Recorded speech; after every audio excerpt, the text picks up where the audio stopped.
Okay, Bismillah ar-Rahman ar-Rahim. This is the linked list implementation of a queue. And if you could see, let me get it here, 1 second. Okay. So we know if we have to do the linked list implementation, we need to some kind of a node. And here we have three things, as you could see. We have a key and data and link, three parts: key, data, and link. Maximum times, what is this key? Basically, you can skip key. If you don't want to put key, it's your choice. But key is what we do is we create some kind of a unique ID. This is kind of an ID in your database, as you read about the primary keys, like ID, to a node. So each and every node with a particular key will have a unique key. So no two nodes will have a same key. That's the key thing. Otherwise, it's nothing. So whenever you put up a key, say for example, this is 2. So key is 2. Okay, this is the data parts, whatever data part is, and link part is you need to link it with the next node. So second node or any node cannot have a 2 as a key, right? It cannot have a 2 as a key because 2 is already there. So this is maximum times we do it if we want to have a unique data, right? Unique, IDs for each and every node. Now, whatever it is, so you can skip it easily, not a problem. The thing is that we want to have a queue using the linked list. So therefore, we need to have the some kind of pointers like front and rear. Okay, these are some pointers which will point. The front always point to the first one, and the rear points to the last one. This we know. Okay, let us see what is it, and let us see the proper implementation where when we say object oriented, oops, object oriented programming constructs. Okay, or oop we say, not s. So object oriented programming, we have everything is object. We want to put everything in a class. So all the methods, okay, what are the methods we have? Like what the methods here could be? Enqueue will be the one method. Okay, dequeue can be the method, print can be the method, count can be the method. How many if you want to count the number of nodes, these all can be methods, and they should all be part of some class. In C, we use it to create these methods outside the main, and that's it, or inside the main or somewhere. But actually, they should belong to some class. So this is my class. Okay, maybe I call it Q, Q-U-E-U-E, Q class. Okay, this is a Q class, and it has all these methods. So this is the Q class methods. So that means if I have to call these methods, how I will call them? Using the object of this Q. है ना? So अगर मैंने फर्ज कीजिए Q बनाया, object is Q class का, then I have to say Q dot enqueue, Q dot dequeue, Q dot print, Q dot count, right? So everything has to be in a class. So that's why we created here, as you could see, firstly the class node, which will create me the node. This guy will create me the node. Okay, Samina Jafar, open up the camera. This Piranjum, you should be in a camera. You should be in a camera. Okay, when I say you be in a open up a camera, that means you have to be in a camera. You have your face should be there, so that I see that you are learning or not. Okay. Now when I say class node, this is for creation of the node. Okay, so here I have how many things? I have the key, I have the data, and I have the node asterisk next, the pointer which will point to the next node of the same type. We already know that. Okay, and now what is this node? Constructor. This is a default constructor. Okay? And the parameters constructor. Where we put into the key 0, into the data 0, and into the next null. There is also one more constructor which has two parameters, k and d, which puts k to the key and d to the data, and into the next we have a null. Okay, in the next part we have a null. Okay, so we have two constructors here. One constructor will initialize all zeros and nulls to the data part and the link part, and another constructor second, this is the constructor 1, unparameterized constructor, this is parameterized constructor. Why both are constructor? Because if you see the same name as that of a class node, this is the class name, as you could see here. They have these methods have the same, these are methods, as you could see, the parentheses have the same name as that of a class, so they are constructors. This is unparameterized constructor. This is parameterized constructor, where we initialize, when we call this node, we are going to send it k and d, some values, and that will be assigned to the key and data, and next we'll have null in it. Okay, enough has just come up. So we said we need to create a node with the three things in it. First is the key, second is the data, and third part is the null. The key is nothing. If you don't want to put it, you can skip it simply, but key, maximum times in the data structure, we put up the key with the node to give it a kind of identification, so that no two nodes have the same key, right? Does it make sense? Does it make sense what I'm saying? Anji, समझ आ रहा है?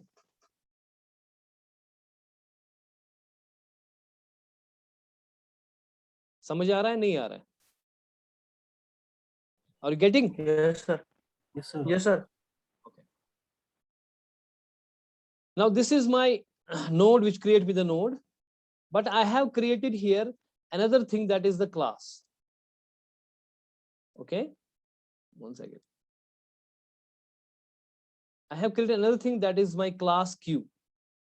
Because what I want to do is, I want to create all the methods, all the operations on a queue in a class itself. Okay, so I don't want to create them individually. We did it, last time we did it individually. We had a node class node, okay, and it has having all those things, data part and the constructor which initializes the data. But then the methods we did was outside some class, and using the main, we called these methods like enqueue we have, or dequeue we have. Then in the main, I called the enqueue, I called the dequeue whenever I need. In a case, switch case, I said, do you want to enqueue or do you want a dequeue? So depending on that, I call the enqueue and dequeue. But now, typically in an object-oriented programming language, everything should be in a class. Therefore, this is the proper implementation, that we have a class called a queue, and in it I am having firstly the two node asterisk front and node asterisk rear. So the data type is node asterisk, that's a pointer front, which that means if we have a node, we have a pointer, because if we have, for example, int a, and I want to store address of this a. Now for that, I need an integer asterisk ptr, so pointer, which is of same data type, which a is. Then tomorrow I can say ptr is equal to ampersand of a, that means drop the address of a into the ptr. This is only possible when ptr has the same data type as that of a. फर्ज कीजिए ये a int नहीं होता, float होता, float a होता, और ptr यहाँ से integer है. अब इसमें मैं a नहीं डाल सकता, because it's a float, so I need ptr of same data type, float asterisk ptr, so that I can drop into the ptr address of a, ampersand of a, right? Same is here.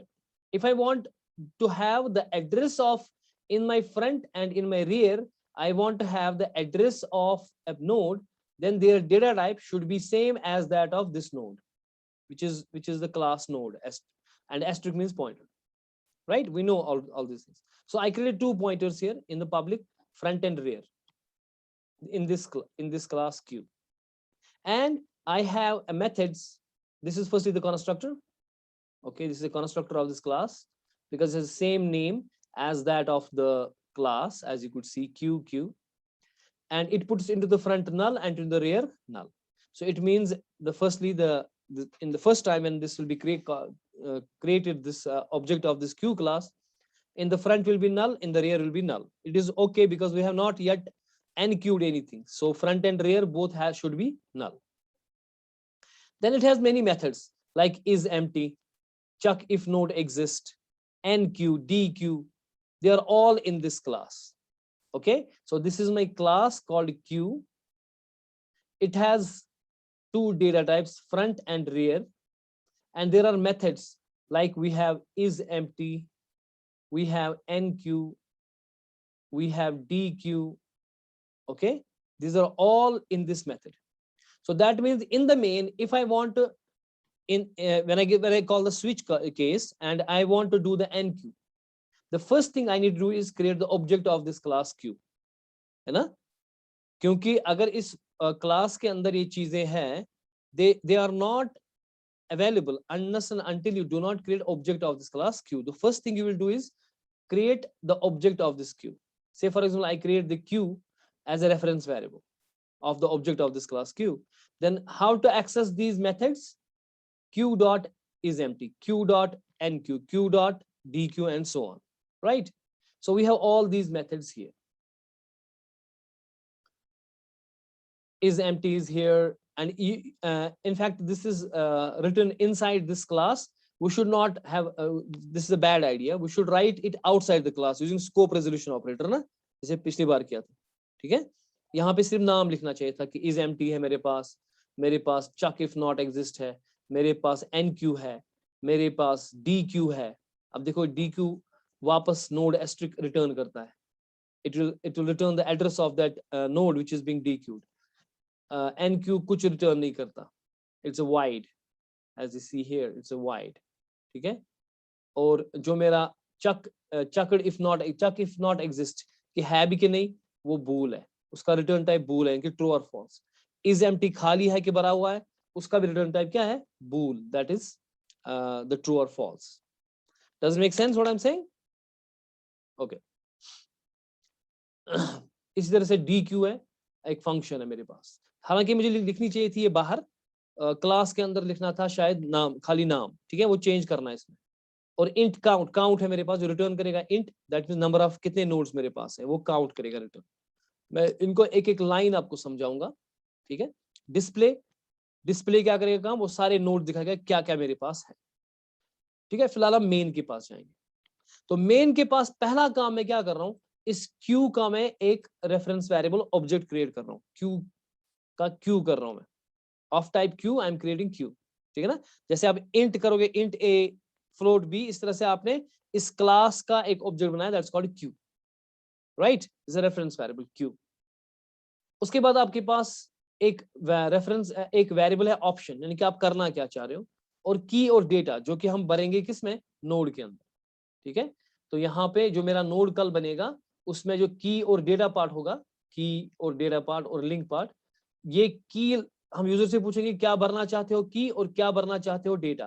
फिर एक की इस node में जाना चाहिए और data इसमें जाना चाहिए, और लिंक पार्ट में फिर नल होगा या वो दूसरे नोड का एड्रेस होगा जो अगर आपने दूसरा नोड बनाया फिर नेक्स्ट टाइम, ठीक है? और ये क्यू जो है अब एक्सेस देगा, जो क्यू क्लास आपका है उसमें जो चीजें आपके पास थी, फ्रंट था आपके पास, उसमें रियर आपके पास है, उसमें वो सारे मेथड्स हैं, लाइक एन क्यू है, डी क्यू है, काउंट है, ठीक है ना, इज एम्प्टी है, and so on and so fourth. ये सारे फंक्शंस को मैं अगर कॉल करना चाहता हूं, now I will use this Q which has access to this.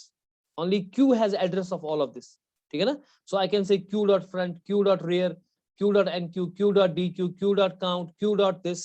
So whatever I want to access from this class whose name is q, okay? क्योंकि मेरे पास दो क्लासेस मैंने खड़ी की, एक तो मैंने नोड क्लास खड़ा किया और मैंने क्यू क्लास खड़ा किया. नोड क्लास में नोड का इंतजाम है कि आपके नोड कैसे बनेंगे, ठीक है? उसमें आपके पास की है, डेटा है, लिंक पार्ट है, और दो कंस्ट्रक्टर्स यहाँ पर है, एक इसमें भी जीरो डालता है, इसमें जीरो डालता है, इसमें नल डालता है, और दूसरा कंस्ट्रक्टर है वो जो यूजर की और डेटा देगा वो इस की और डेटा में डालेंगे और लिंक पार्ट में नल डालेंगे, ठीक है ना? वो हो गया नोड क्लास. तो जब भी आपको नोड क्रिएट करना होगा, so you have to create a node class. वो एन में वो एड्रेस होगा वगैरह वगैरह, ठीक है? उसके बाद अगर आपको इनकी इस नोड के ऊपर फंक्शंस करनी है, जैसे आपको एन क्यू करना है, डी क्यू करना है, तो वो इस क्लास के अंदर वो फंक्शंस है, और उसका ऑब्जेक्ट कौन है, उसका रेफरेंस वेरिएबल कौन है? Q. Using Q I can access all those things. Does it make sense now? समझ में आ रही है या नहीं आ रही है? ओके, चलो हम अब मेन को देखते हैं, मेन क्या कर रहा है. देखें मेन क्या कर रहा है. Now we have int main, और क्यू हमारे पास है. ऑप्शन में हम जैसे चॉइस पकड़ते हैं ना, वो ऑप्शन लिखा है हम, की एंड डेटा. डू, आप डू करोगे, what operation do you want to perform, और डू वाइल हम करेंगे, ठीक है ना? और वाइल इसका यहाँ पर है नीचे, पद गसाएं, इसका वाइल यहाँ पर है, ठीक है, while option not equal to 0। जब तक कि ऑप्शन 0 नहीं है तब तक ये वापस जाएगा और पूछता जाएगा क्या करना चाह रहे हो। ठीक है, अच्छा अब क्या करना चाह रहे हैं अब आप क्या करना चाह रहे हो वो हम इसको यहाँ पर देंगे। ठीक है, ये देखिए यहाँ पे हम पूछेंगे ऑप्शन क्या करना चाह रहे हो, क्या आप एनक्यू करना चाह रहे हो, डी क्यू करना चाह रहे हो, क्या इज एम्प्टी यानी कि खाली है कि भरा हुआ है ये देखना चाह रहे हो, काउंट करना चाह रहे हो, डिस्प्ले करना चाह रहे हो सारे को, या क्लियर स्क्रीन करना चाह रहे हो। तो वो सारे ऑप्शंस किस में जाएंगे, इनटू द, हाँ माइक खोल के बोलो मेरे साथ, बी विद मी।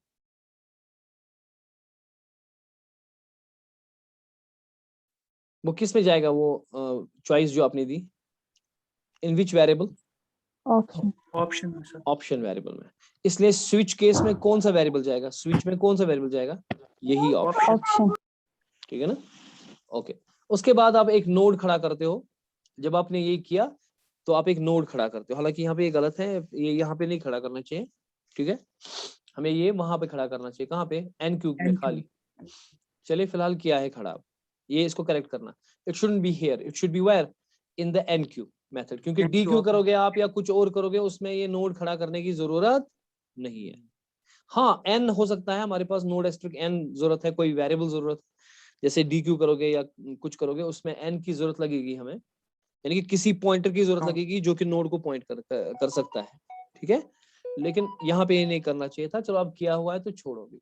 तो फिलहाल यहाँ नोड खड़ा हो गया, लेकिन कौन सा नोड खड़ा हो गया, अगर आप देखोगे यहाँ पे ये कौन सा कंस्ट्रक्टर कॉल है, डिफॉल्ट कंस्ट्रक्टर डिफॉल्ट। उसमें उसमें हमने क्या किया था, की 0 डाटा 0 लिंक पार्ट नाल। वेरी गुड, की में 0 डेटा में 0 लिंक पार्ट नल, ये वाला कंस्ट्रक्टर कॉल होगा, ये वाला कंस्ट्रक्टर जिसमें की 0 डेटा 0 नेक्स्ट में नल।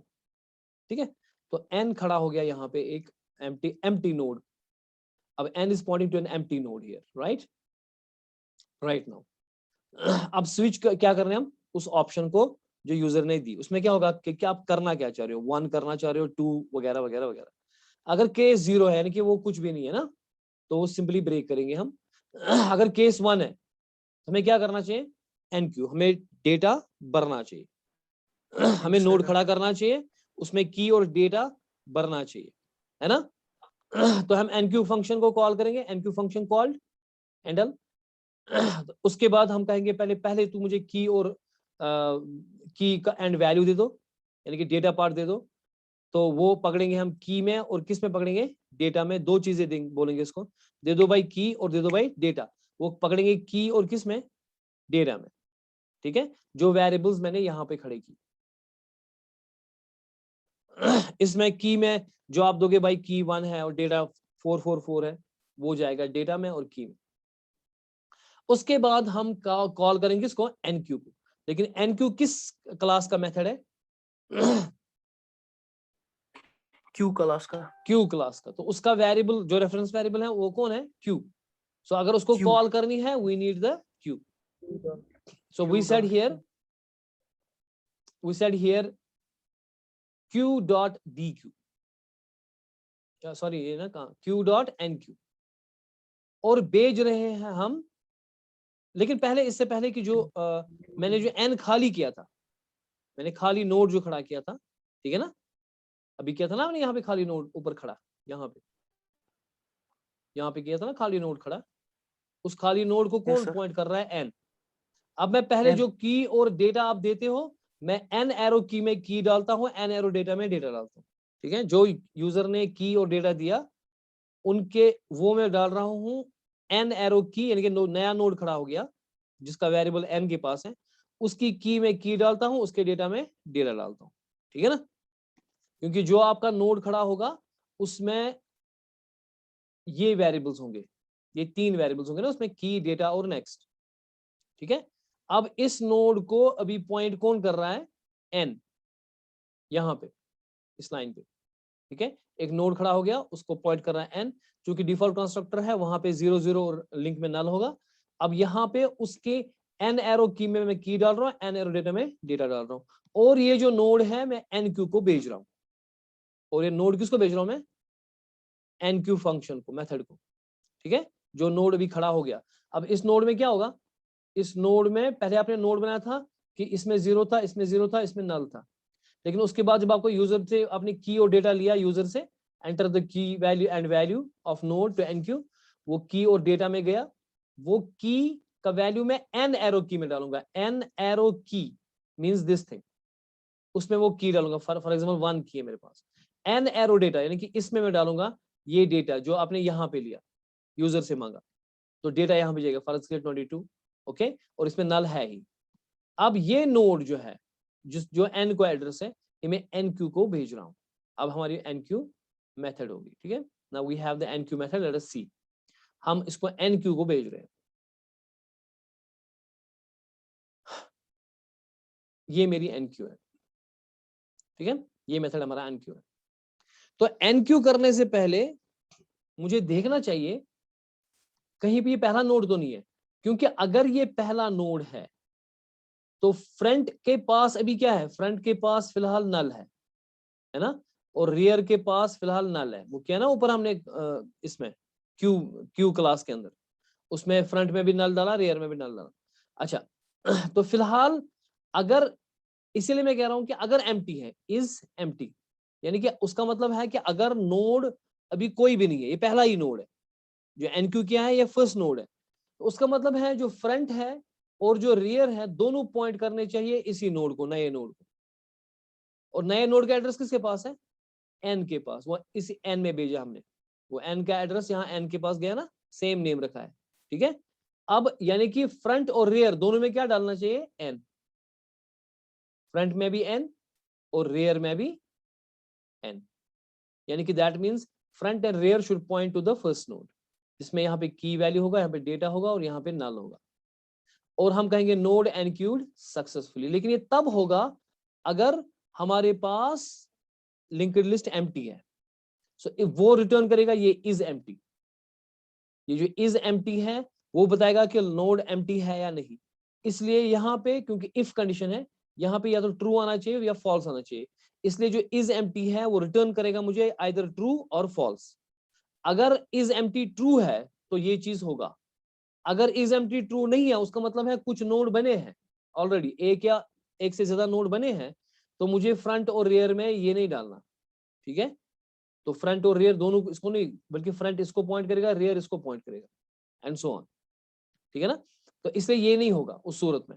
लेकिन मुझे कैसे पता चलेगा कि ये लिंक्ड लिस्ट एम्प्टी है नहीं, we do it by method called is empty, we do it by method called is empty. Let us go to the is empty, let us see what is empty doing. So is empty का पहले return type क्या होगा, boolean, bool, ठीक है ना। हाँ, your Mohsin you are saying but your mic is mute, you have to first unmute yourself.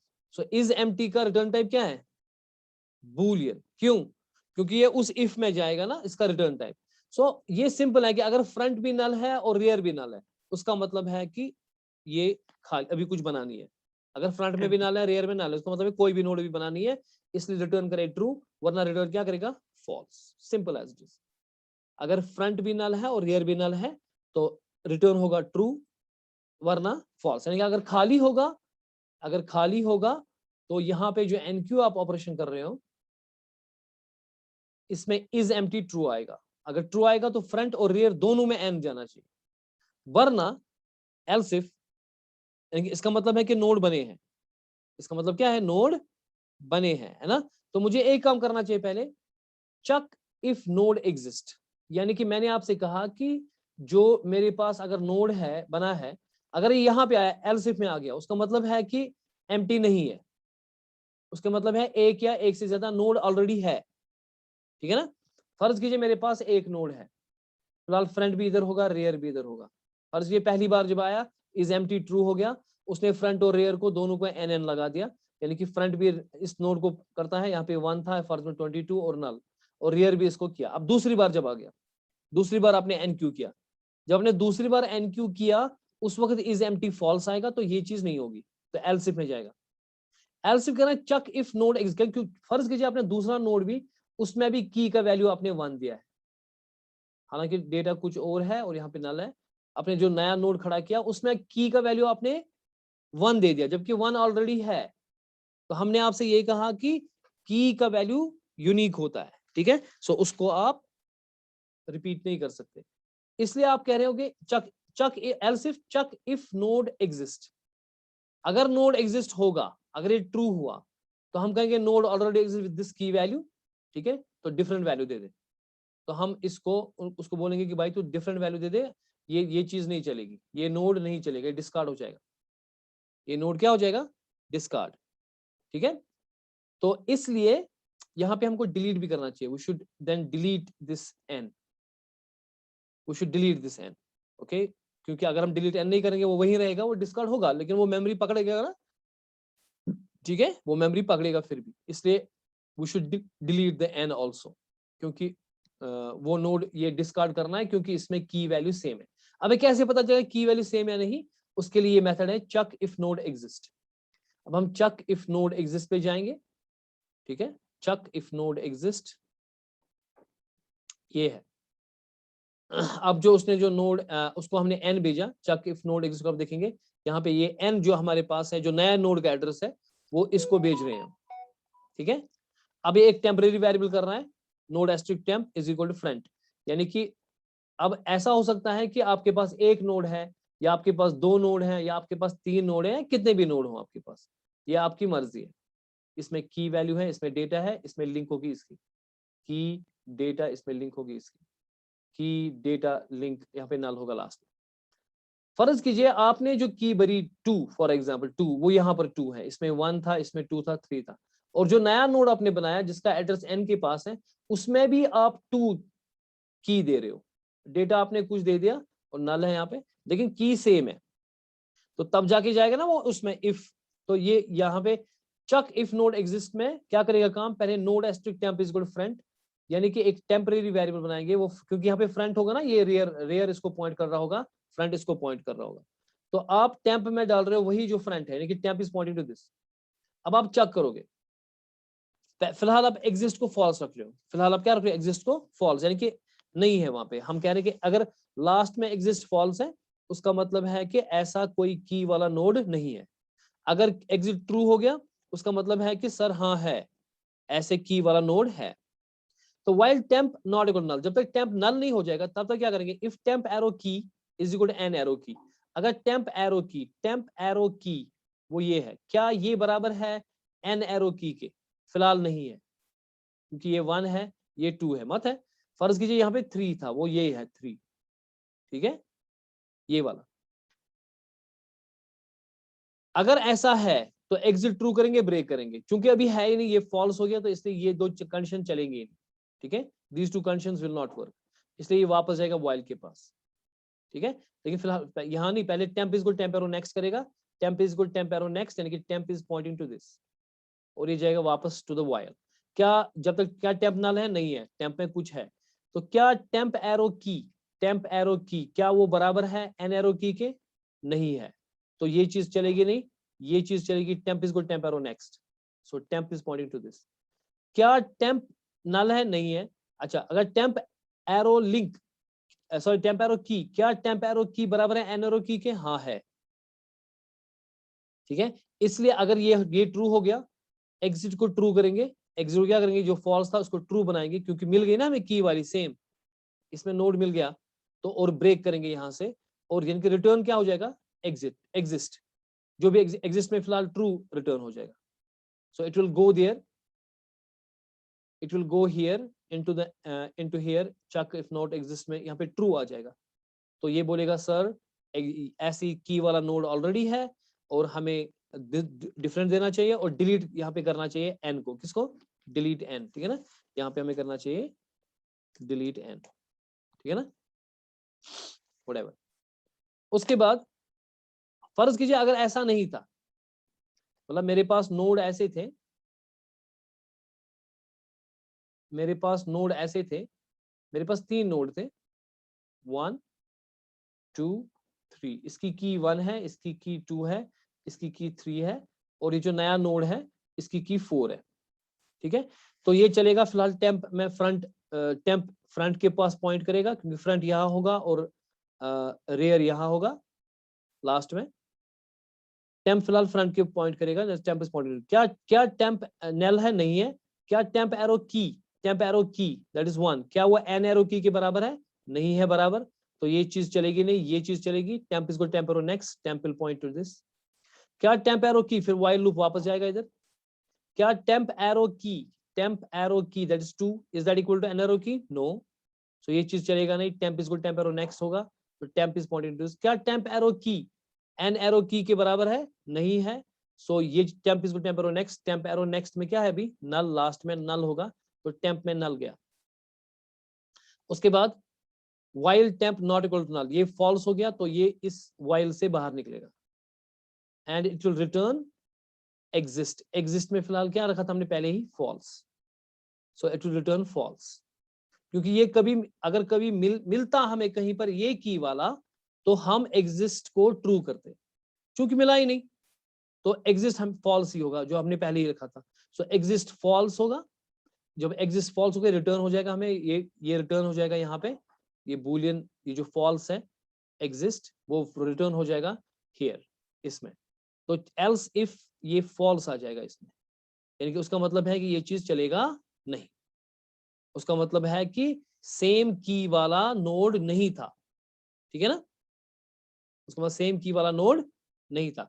तो इसका मतलब जब ये इस एल्स पे आएगा, उसका मतलब है कि लिंक्ड लिस्ट एम्प्टी नहीं है। अगर ऐसा नहीं है, लिंक्ड लिस्ट एम्प्टी नहीं है, तब जाके नीचे जाएगा।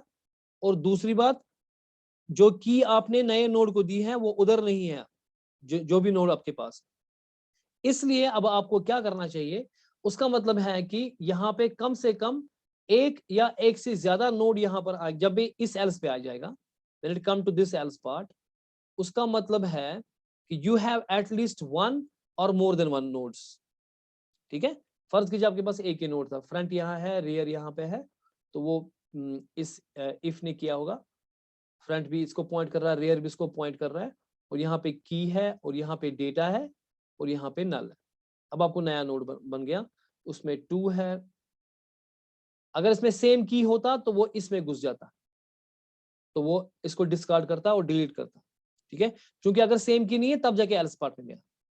अब हम क्या करेंगे, rear arrow next, rear arrow, उसमें आप एन का एड्रेस डालो, that means point to this, और रियर खुद पॉइंट किसको करेगा, इसको। Rear is equal to rear arrow link, यानी कि rear is pointing to this, और रियर कहने की जरूरत भी नहीं है, और रियर इज इक्वल एन भी कह सकते हैं, rear is equal n, rear is pointing to this, और we could say rear is equal to rear arrow link, क्योंकि हमने वो डाला, रियर एरो नेक्स्ट में हमने एन डाला है, ठीक है। यानी कि now front is pointing to this, rear is pointing to this. अगर आप फिर से आप एक और नोड बनाओगे, एन क्यू करोगे, फिर से एक और एन क्यू कर रहे हो आप, ठीक है ना, और आप जा रहे हो किसके पास, आप जा रहे हो यहाँ पे एन क्यू के पास, क्या एम्प्टी है, नहीं है, एम्प्टी नहीं है, तो ये चीज नहीं होगा। फर्ज कीजिए यहाँ पे 3 है, की आपने नहीं दी है 3, ठीक है ना, तो क्या क्या आपको पास चक इफ नॉट एग्जिस्ट, वो फॉल्स आ जाएगा, क्योंकि ऐसी कोई की नहीं है ऑलरेडी लिंक्ड लिस्ट में, क्योंकि यहाँ 3 है, वहां 1 और 2 है, तो यहाँ फॉल्स आ जाएगा, ये चीज होगी नहीं, ये चीज होगी। रियर एरो लिंक में, रियर एरो लिंक में एन का वैल्यू जाएगा, that is this will point to this, और रियर में खुद एन जाएगा, rear will point to this. तो इस तरीके से हमेशा फ्रंट आगे रहेगा और रियर लास्ट में रहेगा। फर्ज कीजिए आपने एक और नोड दिया, उसमें की आपने दी 2, ठीक है। अब इज एम्प्टी नहीं है क्योंकि है नोड, लेकिन ये वाला ट्रू देगा, ये वाला, क्योंकि ये की ऑलरेडी आ चुकी है यहाँ पे, सो ये इस नोड को डिस्कार्ड करेगा और इंफॉर्मेशन देगा भाई ये की आपके पास है, तो आपको ये नहीं करना चाहिए। समझ में आ रहा है, नहीं आ रहा है? Does it make sense?